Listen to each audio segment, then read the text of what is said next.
Ay magluluto ng pansit canton. Sangkap po natin ay ito. Wagyu beans. Ano nga ba tawag dito? Ano? Chorizo. Carrots, sibuyas, bawang, oyster sauce na may toyo. Yung toyo natin mga 5 kutsara lang. Tapos 2 kutsara asukal. Tapos oyster sauce. Tapos etong repolyo. Tapos syempre hindi pwedeng mawala itong pancit canton. Tsaka itong harina, pampalapot. Tapos pampalasa, pamintang durog. Okay. Tapos tapos ng bawang, sibuyas. Pero unahin muna natin tong chorizo. Sabi ni nanay para daw mabilis maluto. Chorizo muna.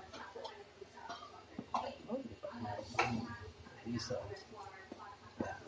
Painitin muna natin yung mantika. Nakalimutan ko eh. Painitin muna natin yung mantika. Yan. Para hindi dumikit sa kawali yung ano.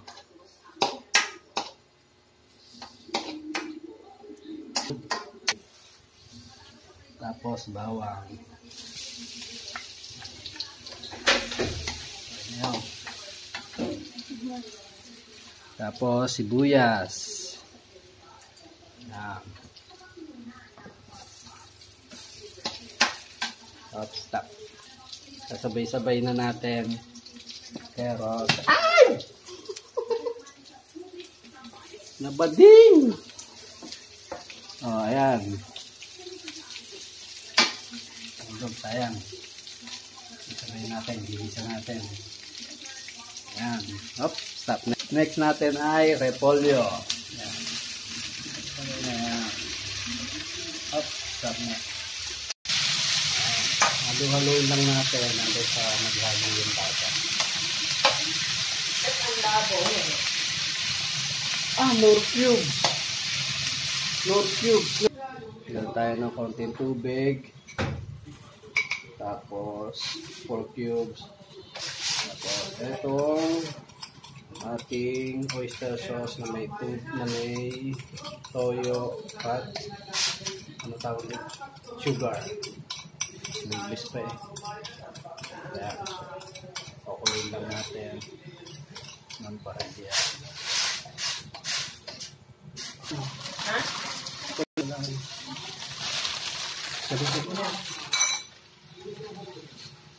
Tubig. Ay, kaya ka pa eh. Baka naman masyado marami ang Hindi, tubig. maraming konti lang. Huwag kayong maglalala sa maraming tubig kasi lalapot tayo na.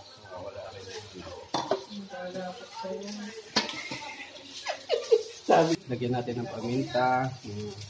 Pamintang durog. Tapos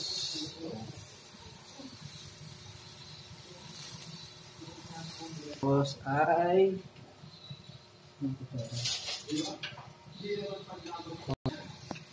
tapos ito cornstarch. Pampalapot.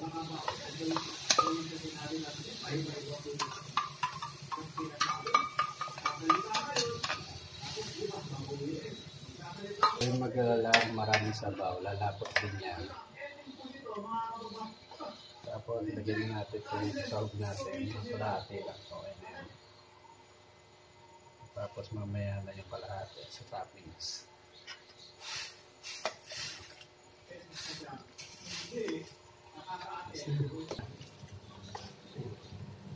Final touch. Okay na yan. Okay. Pakuluan lang muna natin.